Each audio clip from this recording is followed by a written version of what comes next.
Oh boy, I guess it's time for more Toucher and Hardy on 98.5 The Sports Hub. We interrupt this program for breaking news. I can't use it. Newsflash!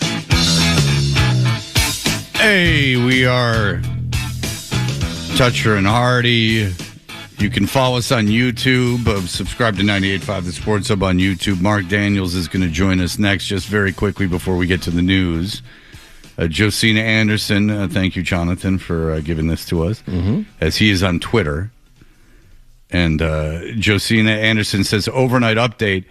As of late yesterday, I was told reluctance remains among some segments of the Patriots' higher ranks for giving up any form of a first-round pick for Eagles wide receiver A.J. Brown. But that plan remains to huddle up this morning on the 11th hour trade term stances, including whether they're collectively okay with giving up. There's a lot of asterisks. Yeah. I'm not sure why there's asterisks.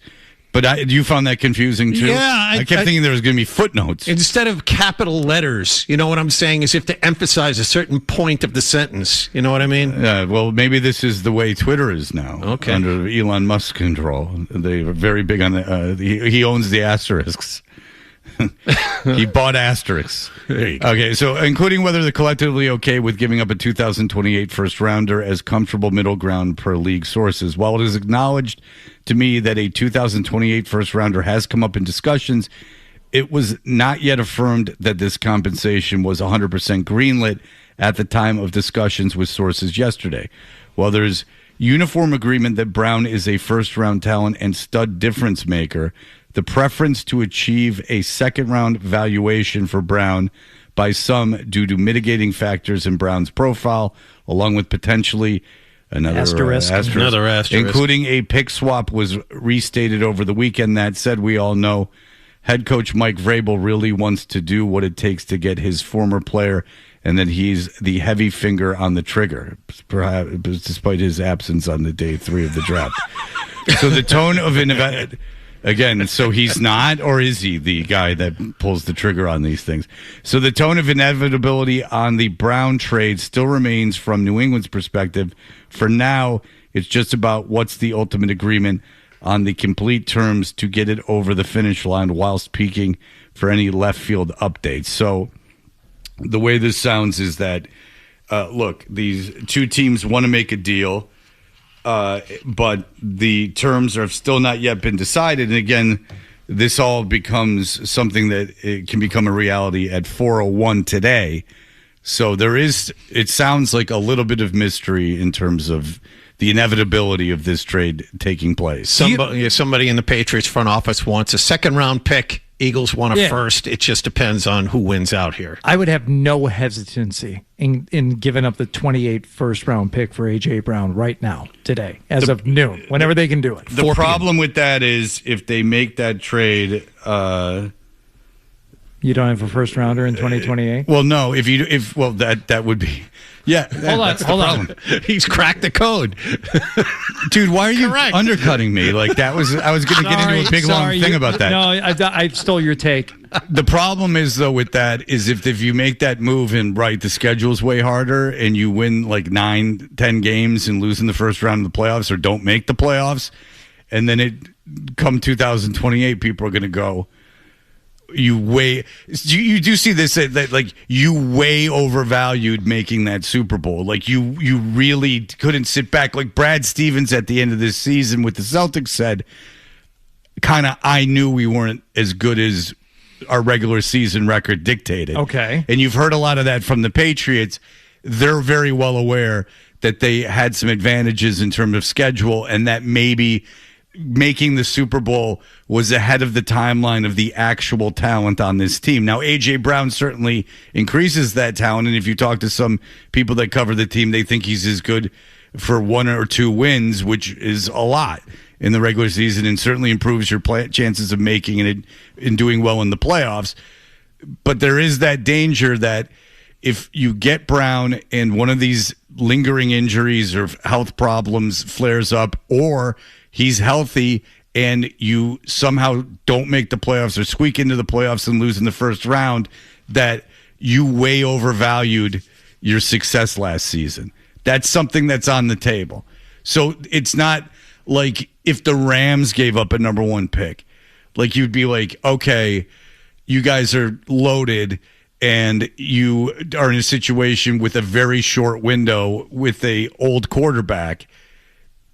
That makes like that the price to pay for that is not as much as it is where you're working on a kid's rookie deal. You have a young quarterback that's still maturing. You're investing a lot of equity into this one player. If this doesn't work, it's a big problem. I would, and I'm sure these are all conversations that are being had, and they're all valid conversations. But it's also, I think that what you're defining, what you're demonstrating, if the Patriots are doing all this, is the old paralysis by analysis. They're going to think themselves, if they keep thinking along those lines, into not doing any deal. When to me, it's pretty simple. What are the chances of having more impact on your team? A.J. Brown for this upcoming season, or whoever you end up selecting in the first round in 2028? Who is the more likely, more impactful player on your team? Well, A.J. Brown certainly for the next 2 seasons, but also that 2028 first round pick could be used, before the 2028 season to acquire a player at that time. Like, it's not as simple as just I know that they flail on first round picks occasionally because again, like, just if you just look at it as a pick in 2028, nothing more, I say, yeah, you got 2 years to figure out what you're going to do with not having one. Maybe you end up getting one anyway, but you can't think of it just like that, Fred. And I understand that it's something that you can. It's currency that you're giving up and you won't have for a time. And it's like, do you want to go all in this year? And I know Brown's not going all in, that they can afford to. Like, look, I'm not making the argument that it's a bad deal to get Brown. I think it might be a very good thing to get Brown for the development of May, for a lot of things. Mm-hmm. I mean, maybe May doesn't get hit as much just with that. People don't appreciate that often. Like, if there's someone who's open, you can get rid of the ball quick. It's, not all offensive line. I mean, Russell Wilson in Seattle got sacked all the time, and people would go, oh, no, his offensive line is fine. Russell Wilson just holding on to the ball forever. But there is that debate is, do we do this season at the cost of, when we might be better equipped to make a move like this in a couple seasons? That's, I believe, what the debate would be. A second round pick, I don't think there's any debate. No, you would do that automatically. And by all indications, the Patriots really want to make this deal. Right. It's just a matter of what Howie Roseman wants in return. I mean, there's never been a question. The Patriots have targeted this guy. They want this guy. The question is, will the terms match up? The scary scenario is people in the Patriots front office, Vrabel and Wolf and everyone else, looking at this and going, we have to get this guy or we're not going to be nearly as competitive as we need to be against a really tough schedule. Right. That is short-sighted, but they're looking at that bear of a schedule coming down the pike, and they're like, we have to get A.J. Brown. Otherwise, we're in real trouble. But I do want to also point out that this is, according to Josina Anderson, basically Vrabel's decision, and he was not there for the third day of the draft, which, again, is not a fireable offense. No one cares, Fred. All I'm saying, well, if I'm a Patriot fan who wants to watch the games, that's something I am caring about. But no one cares. But the thing is that all I want to do is just point out that for everyone that says it's not a big deal that he's there, and that there's plenty of guys who've done a lot of work, if he's the linchpin in these moves being made, just by logic and going through, how this organization works, it was a major, major deal that he wasn't there that day. And again, if you want to go through the Patriots roster and see every starter on the depth chart that was taken after the third round or not taken at all in an NFL draft, there's going to be a lot of names that come up. We've gone through that exercise before. There's a lot of guys on NFL teams, some who are very good, some who are Hall of Famers, that On that very Rams team. You know how they got by without any of these first-round picks is hitting on guys like Nakua late in the draft. And it becomes impossible to, wring your hands over what round selection you would have to give up for A.J. Brown in one hand, and then on the other hand say, and also it's not a big deal that the guy who makes these selections wasn't there for day 3 Well, of the I mean, draft. if you really want... Thank you. That's all I'm saying. Yeah, if you really want to simplify it, the 2/3 of the Patriots draft picks were taken without the head coach in the building this year. Okay, so let's just go through this exercise. Look, this is interesting, and it's the day A.J. Brown could be taken. So let's just go through this exercise. Just on the argument about day 3 of the draft. Okay, so Nick Baumgardner made an article that maybe I'm the only one who would be interested in, but I don't have to read it to you. I can just go through it. He went through if you were redrafting each positional group in the 2022 draft, okay? Okay. Just based on positional group. Okay, so let's just do it. The number 1 quarterback from that group was taken in the 7th round, Brock Purdy. The number 1 running back in that group was taken in the 2nd round. Okay, I'm just going through this. All the receivers were 1st or 2nd rounders. Tight end. The number 2 tight end was taken in the 4th round. The number 3 tight end was taken in the 4th round. The number 5 tight end was taken in the 4th round. The number 6 tight end was taken in the 4th round. Offensive line, 4th round, number 4, the 4th best offensive lineman was taken in the 4th round. Guard, and 4th, 6th round. And how many offensive linemen were taken in the first 3 rounds? Would you just guess off the top of your head? A lot. And then 30. Let's get to like better positions. Edge, they're all 1st or 2nd rounders. Defensive tackle, the number 4 was in the 4th round. The number 5 it was in the 5th round. The point remains, a lot of good players are taken past cornerback. Yes. Cornerback. The number 4 cornerback was out of that draft, and there was a lot of first rounders, was a 5th rounder. Mm-hmm. It just goes to tell you that even at premium positions, you can get a guy. And by the way, if you get like the 4th best corner out of a draft, that's a pretty good corner. That's a starting cornerback in the NFL. That's a very premium position. One was taken in the 5th round. It just is an article that came up just to illustrate my point that I don't like when guys that cover the team say it wasn't a big deal that he wasn't there. Not that he should be fired or that he did anything wrong or anything. But if he is in charge of personnel, that is a big day to miss, arguably the biggest day to miss. Because we've been over it. And especially in this draft when it wasn't top heavy with talent and there was talent. If you were going to find impact players, who knows what round you were going to find them in. That late in the draft when the clock's ticking, you're reacting. Mm-hmm. Those are the rounds where you're reacting the most. And with undrafted free agents, and by the way, they gave the most guaranteed money they've ever given to an undrafted free agent running back. They gave him $250,000 in guaranteed money to just come into camp, which is the most apparently they've ever given. So, you got to pounce on these kids as soon as they're not drafted. Like they do that immediately following the draft. So I think it's almost in a way bigger than missing day 1 because I would argue even if you have the 31st pick in the draft, you have that board so locked down and those kids so locked down in terms of who you've targeted, how far you're willing to move up, what you're willing to give up. Like you've had 4 months to completely break down every scenario of how that round could fall. That is not the case rounds 4 through 7. Now, look, obviously, some of these kids that were drafted aren't even going to make the team, especially on a good team. But, you hit on a depth piece in those rounds. That's huge. Mm-hmm. How much did depth on the offensive line kill him in the postseason? You can't afford not to have depth, and you can't build depth anywhere outside of the draft, for real, in actuality. Well, guess what?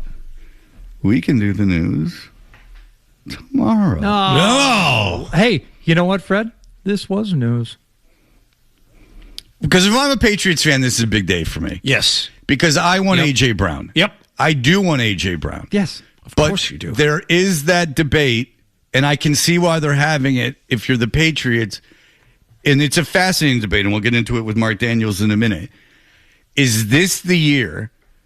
Is this the time to be giving up these kinds of future assets to improve this year? I will say this. If you don't have a legitimate number one option for Drake May this year, Which you will not if you do not get AJ. Correct. You could be looking at a team, whether it was a valid, Super Bowl worthy team or not, for the Patriots. Hey, they made it there, and they made it there by getting 14 regular season wins based on the schedule coming up.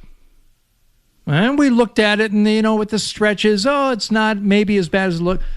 You could easily envision this team going, if they play poorly without that number one option, going from a 14-win team to a 7 or 8-win team. And that's what I don't think you can mess around with that. That's a horrific drop-off, strength of schedule or not.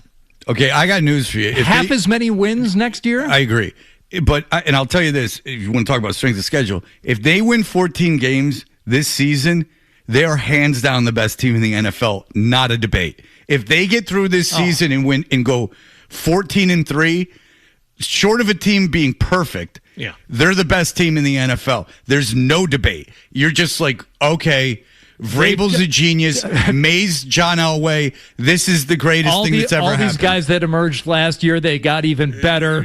Awesome. You nailed this draft. Will Campbell's like the most legit left tackle of all time. If you win 14 games this year, if it win, you won't hear a peep out of me. They're the best. If they go on a run like that, you're the best.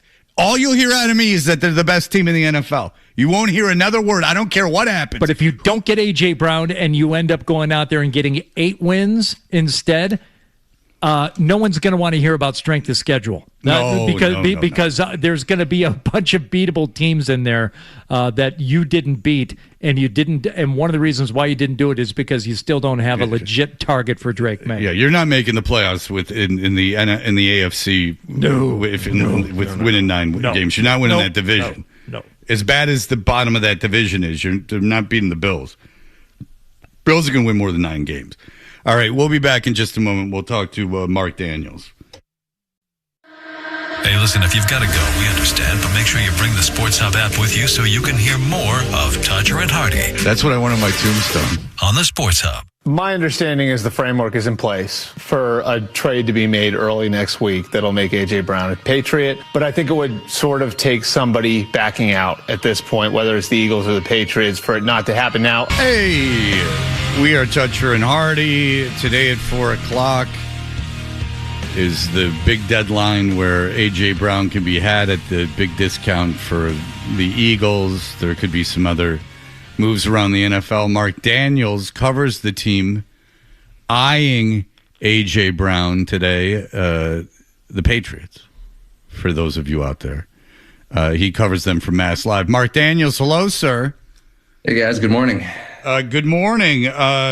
So we just read something from Josina Anderson. It seems like, obviously the Patriots are very much in favor of getting A.J. Brown, and the Eagles want to deal him, and they seem to be the far and away the leader to get him, but there is some debate internally about a first-round pick as compensation. Do you have any thoughts on that? I would be surprised at this point if the compensation wasn't already worked out. And I think as of right now, it would be a bigger shock if A.J. Brown is not a Patriot in the next 48 hours. I think, listen, they've been in on A.J. probably since around the Combine. I mean, this has been in the works for months. So honestly, it's a bigger deal to me if he's not a Patriot by Friday. So I would be shocked if they were still going back and forth in compensation. Like honestly, I think this is happening either today or tomorrow. I'm so confident. I'm putting the finishing touches on my story that's been written for months now. So I think this is happening. I think it's I know for a fact they've been discussing it since the combine, and now it's the time to strike. I think it's today at 4:00, but I mean, it could be reported this afternoon. And if not today, I expect it, tomorrow. So I would just be surprised if there was any back and forth, considering they've been able to negotiate all off season. It's not like a weird thing where you have to wait just because today's the day. So I think it's set and done, and we'll hear, hopefully over the next 48 hours. Okay, so interesting. If you don't, at what point do you start worrying that you're going to have to write a new story? What's the timeline on that? I'd say by Wednesday. Okay. Even checking in with people around the league. I think I haven't really found many who don't believe it's happening today or tomorrow. So if we'll be at OTAs tomorrow, Tuesday. Talk to Mike Vrabel. If it's not done by tomorrow, I'd be surprised if Wednesday I'd start to worry, and then I'm going to check back in with people and be like, hey, what's going on here? But they've had such a long time, and I know at the combine, one of their meetings, my understanding was all right. How do we replace Stephon Diggs? And there was talk about obviously signing a free agent receiver. They had Romeo Doubs, but at the time it was, hey, we can spend money on a receiver, but also acquire A.J. Brown to sort of reinforce the receiver depth chart around Drake May. So this conversation about acquiring A.J. has been happening at the end of February. So by now, we've had so many months and so many days. If it doesn't happen by Wednesday, I'm going to be like, all right, what's the holdup here? Ultimately, though, the question is, if and when you do acquire A.J. Brown, how many years of his peak power will you have for a first-round draft pick? Is it 2? Is it 1? Well, is it a first-round draft pick? Do Yes. you think that's the first thing? Do you think that they're offering up a first-round draft pick? Probably 2028. I mean, I would love for it to be a 2028 second and a fourth, something like that. I think it would make me feel better, considering he does have knee issues. He's going to turn 29 on June 30th. A first round pick makes me a little nervous. It's probably not what I would have predicted, but from the Eagles' standpoint, he's caught over 1,000 yards the last 4 seasons in a row, and that's the growing price of business. It does kind of feel like, I don't know if you guys feel like this, it feels like the Patriots are sort of negotiating against themselves, since there aren't many other teams in the mix, maybe 0 teams in the mix. Right. But does that concern you? Okay, 28 first, but maybe 2 years of A.J. Brown, maybe 3, 2 or 3. Well, you're going all in on this season. If 100%. Right. So, okay, you're bringing up a lot of interesting things. If they are negotiating against themselves, does it concern you at all that no one else is in on this? Yeah, it's about the knee. My understanding. I had a source tell me, well, it's A.J. Brown, but it might be A.J. Brown at 80%. And what the Pats have to sort of figure out is he still an upgrade? And I believe the Patriots believe A.J. Brown, even with some knee issues, is still an upgrade for their offense, still an upgrade for Drake, which is why they'll probably give them something equivalent to a future first-round pick. And as you ask, how many years you get A.J. Brown for? I don't know. I'd pencil him in, 29 and 30, so 2, maybe 3. Eesh. Is it worth a first-round pick? Well, if it makes you Super Bowl contenders again, then yeah, it is. How many? This is an unfair question, and I'm obviously not holding you to this answer. But how many wins do you think A.J. Brown is worth in a regular season if you just had to put a number on it? That's a good question. So I'd go back to Steph last year. How many wins was he worth? I'd say at least 2, right? Night game against the Bills and then Baltimore. I would argue he was so big in those you got to have it games, on the road. So let's go 2. Let's say 1.5, 2, somewhere around that range. Can a receiver like A.J. Brown put you over the top, a tough matchup?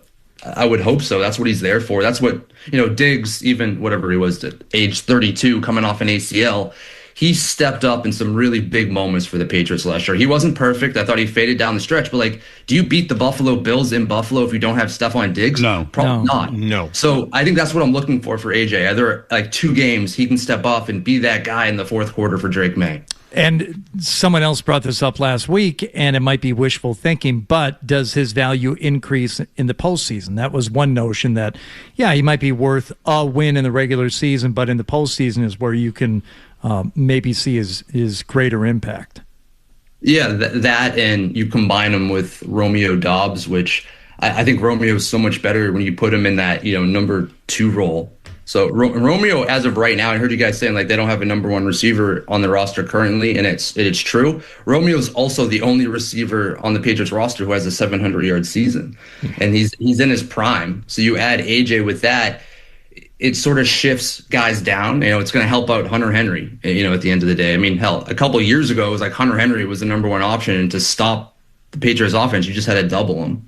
Well, now you're going to have to try to double AJ Brown, and that frees up other guys. So yeah, it could have ramifications in the postseason, but all along the depth chart. Okay, so if you go and you give up a 28th first round pick for AJ Brown, and you're getting him for 2 years, what do the Patriots need to do in your eyes over the course of those 2 years to kind of go, this trade was a win for them?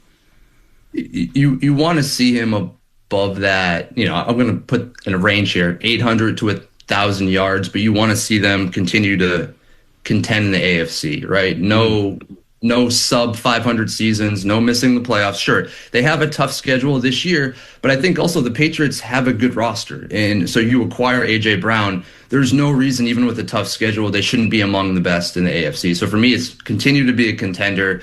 AJ Brown is a say borderline number 1 receiver, who's going to turn 30 in a couple years. So it's that, you have a bona fide guy for Drake. You're still in the playoffs, even with a tough schedule. I think that's what it's all about. Sure, you give him a first round pick, but you load up for Drake May. It's also about him. It's about protecting your biggest asset. They've invested in the offensive line, and now they're going to invest in the receiver depth chart by paying 2 guys a lot of money. Mark, we had this discussion a couple of weeks ago. I wanted to get your opinion on this. If and when they acquire A.J. Brown, he is the Patriots' best outside the numbers wide receiver since... I mean, I guess the easy answer is Stephon Diggs. But going back years... Say it. It's so hard because Julian Edelman wasn't an outside guy. No, that's why they haven't had a lot of these type of guys. Yeah, Gronk was a tight end.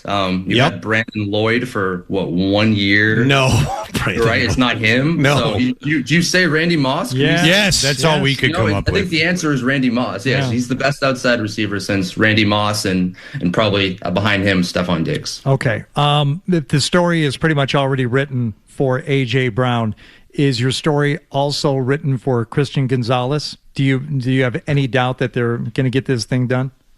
I don't have any doubt. It's really interesting that I thought yesterday at Drake May's softball thing, I asked Marcus Jones about, I just asked him, what does Christian Gonzalez mean? And then he goes in and starts talking about I know how difficult contract negotiations can be, basically confirming that, in his opinion, Christian Gonzalez is holding out OTAs for a new deal. I was like, oh, wow. It's surprising to hear that from a player at a charity softball event. But I mean, listen, Robert Kraft has said he wants Christian Gonzalez here for the long term. Elliot Wolf has said they want to re-sign Christian Gonzalez. So, all right, the owner wants it. The de facto GM wants it. Mike Vrabel wants it.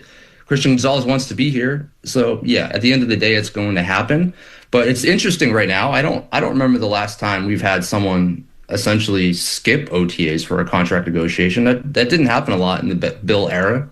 Right? Was it Logan Mankins back in the day? So I expect Christian Gonzalez will re-sign, and I think we'll see him at minicamp. But I do wonder if he doesn't, does this extend into training camp? So that'll be another storyline to monitor as we enter the summer. What about the notion that I hear people that cover the team saying that Vrabel doesn't value like lockdown corners as much as other coaches might because of the system they run? Do you buy into that at all? I don't, because I think the Patriots lack like top end blue chip Pro Bowl talent. So I think you need to value Christian Gonzalez, who's one of your only all pro caliber players, especially on defense. Like you're so much better, and you're not deep enough, certainly not deep enough at cornerback to lose Christian Gonzalez. I think if anything, you're a little weak behind him, Carlton Davis and Marcus Jones. But this is a good roster with like above average talent, but how many guys are actually capable Pro Bowl players? It's Drake May and it's Christian Gonzalez. It's like clear those are the two best players on your team. So I don't think the Pats are in a situation where they can just say, we don't value this. No, you better value it, because you just made it to a Super Bowl. So, I'd say pay the man his money, and I think that'll happen. Mark, just last question. Were you in the room when Dan Roach asked Drake May about being thick with two C's? And so I was, and I'm glad the microphone didn't pick up what I said, because I think I said, quote, "What is going on?" to the people next to me. I couldn't stop laughing. Everyone in my row was just laughing. Did you feel a tremendous amount of secondary embarrassment? Was it uncomfortable? Just take us through all the feelings. There was, I laugh during uncomfortable situations. Good. That's like one of my things. My wife always gets on me about that. So yeah, I laughed a lot. I was very uncomfortable. It's not the first time. Dan always has some funny one-liners and funny questions that he said he asked. They're unintentional. I think it was about the player's wife or something once.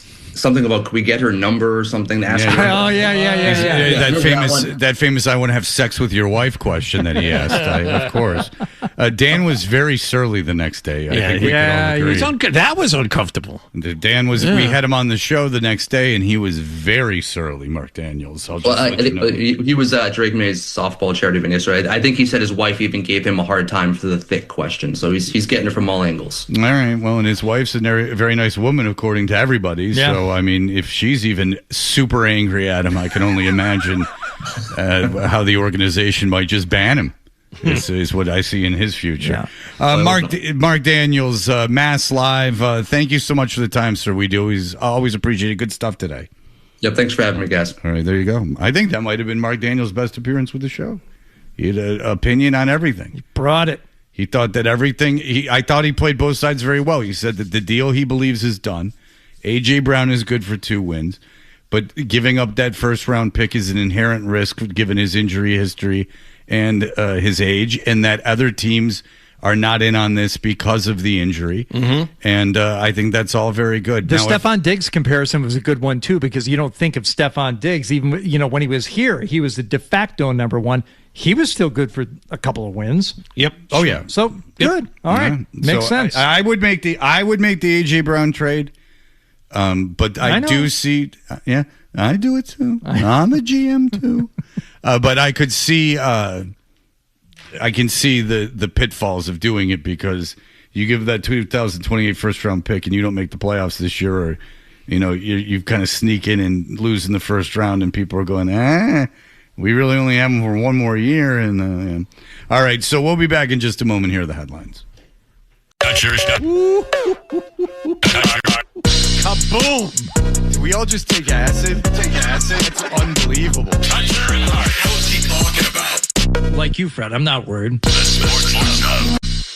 We are Toucher and Hardy and Ken Mahan, of course, from the weather at the Globe. Right, the Globe. Yeah.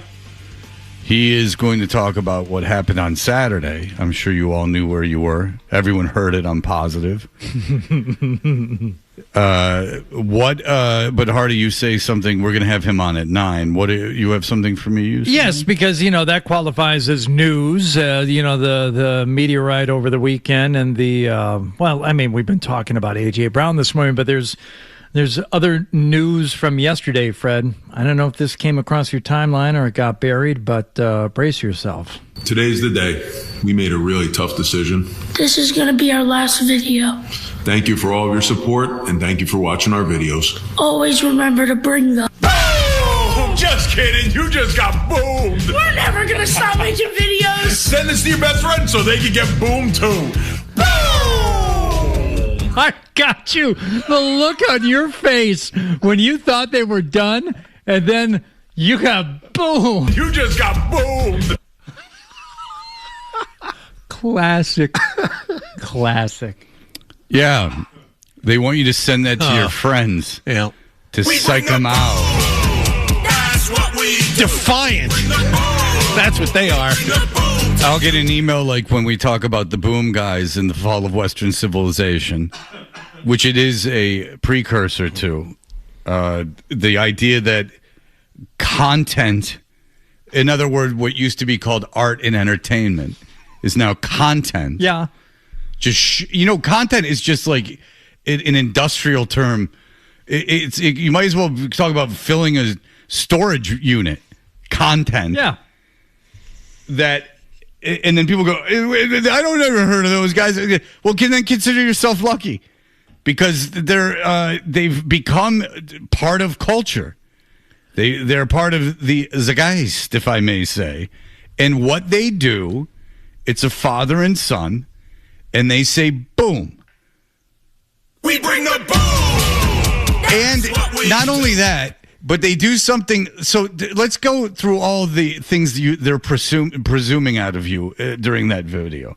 They're presuming that you're going to care that they're no longer going to make videos. So that's the first. They're presuming that. And then they follow it up by saying, just kidding.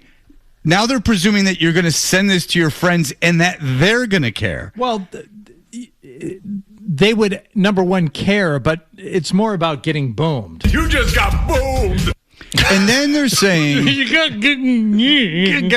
then they're just telling you to not only watch what they're doing. See, TV used to be, or a movie, or any form of entertainment, a concert, a work of art, that they would go, we want you to consume this. But then they wouldn't go, hey, and then go tell everyone else about it. Yeah. Like, they were not only that, like, tape it and then send it to them. Yeah, in the olden days, they were dumb. You know, now they're telling you what to do once you've consumed it and to utilize it and make it a part of your life. And Fred, just because you don't get it doesn't mean other people haven't incorporated into other important aspects of their life. Oh, we're so sorry to hear about your brother that passed away. He gets 5 big booms. I mean, it's important to people. There was something called shame. And that, like, you would feel ashamed. There had to at least be like a notion, however false it would be, that you were not just chasing money. That there was an idea that there was some part of you that was doing the project that you're doing for the entertainment of the people you were trying to entertain. That it wasn't just a transactional agreement. You were doing the art for art's sake. Fred, I don't know that they ever will jump the shark, but if they do, will it be when Big Justice's voice changes? Or will they find themselves a whole new level of booming? Because the kid's voice. Today's the day. We made a really tough decision. This is going to be our last video. Oh, he does still sound like a little kid. He sounds like a little kid. Now, none of this is the kid's fault. One thing that he does, though, is that he puts, like, videos up of the kid playing baseball. And I'm like, Is he really good? Well, he's too young. Like, it's like the thing is that he's not like a little kid, but he's not also like a high school athlete. So it's like there's that thing of like he puts him in competitions and stuff. And I'm like, I don't know if that's the best. Like, right? Like he orchestrates a competition for his kid to like play the sport that he plays and then, you know, displays it for a lot of people. Like my son plays baseball. I talk about my life on the air and that's part of it because it occupies a lot of my time. But now he's 18 and, you know, he's playing conceivably he's just sharing his own stuff and I might share it, you know, I'm proud of him. But I don't like. I never organized like a competition on the air, like to put him in a place where he could look bad. I don't know. Do you understand what I'm saying? Yeah, maybe you should. It's too late now. Should I adopt and then really do that? I don't have a problem putting my kids on Instagram. They like it from time to time, and I again talk about my life. I think that's what makes radio unique is that people, you know, people this weekend, they come up to you and they go, hey, yeah, and they like know a little bit about your life. A kid came up to me and he was like, I caught at Lawrence Academy 10 years ago. Like, you know, I know your kid plays there. Like that to me is fine. Like I always ask their permission, but it's just something like me or my daughter at a show. And my son does share baseball stuff. He's supposed to, by the way. He's asked to do that. You know, this is they make you have Twitter, by the way, So, coaches DM him on Twitter. Is he doing it the right way? Does he have God Family Baseball listed in that order at the top of his handle? We always joke about when he commits to a school how he's going to make it super religious. Like, we always joke about it. There's this standard form about when you accept your commitment to give a lot of credit to God. And some of these kids, I'm questioning how often they go to church. It's just this almost formatics at that point. So we have discussed like when he ultimately does that, because that's what kids do now. They ask girls to prom in a big, like, huge thing that they film. They make a sign and like throw confetti and things. I've seen that. Promposals. Promposals, thank you. And then when you accept a commitment to a college, which he will eventually, I do know that. That could be just maybe there's all religion. The Bible, just you can toggle through it. Yeah, that's a big thing. Thank you for acknowledging the Bible part of the whole thing. Listen, Ken Mahan will join us. Something biblical happened over the weekend. Hello, that's why they pay me. We'll be back in just a moment.